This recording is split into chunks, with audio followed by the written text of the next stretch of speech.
we're here at the Tucson show, and Eric Nelson over here brought me a ring that he just sized and asked what wheels should he use to clean up the sizing. So you can see right here that there's a weld mark right here. Very clean.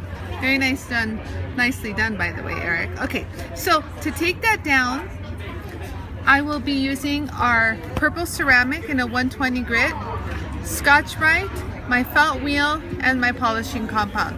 Now, the solder mark is not that big, so I could forego using the purple, but I'm still going to use it in the event that you guys have a heavy solder.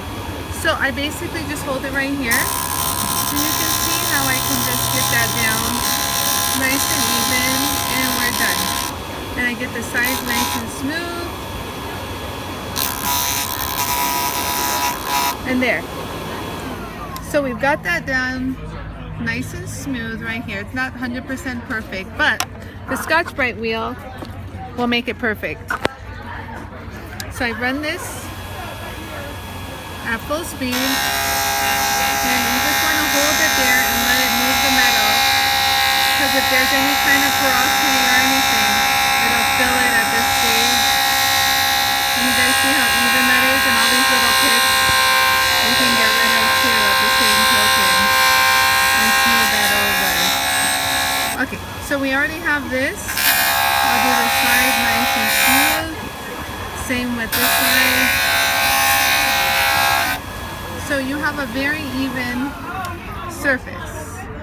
Would you say that's nice and even, boys? Absolutely. Okay, so here we go. Now, I'll just go in for the polish. And I'll use my felt with my polishing compound. This is the Jooltool compound. And we'll go ahead and give it a nice polish. I might just add that was laser welded and not silver sides. Actually was able to build that up in a bead.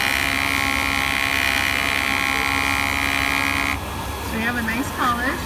Yeah, it is. Did you ever get around with a knife?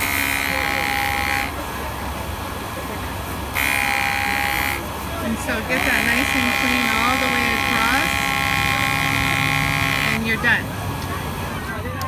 So right here, if you look, it's a very beautiful high polish. Look, you can see the reflection of all of us from the sides and whatnot. Now, if you're asking, well, how am I going to do the inside? I have a solution for you.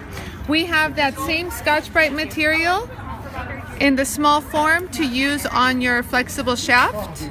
So you can use this to clean up the inside of the ring. And then you can follow through with it with the felt bob to polish the inside, and you can use my Jooltool compound to polish the inside of the ring.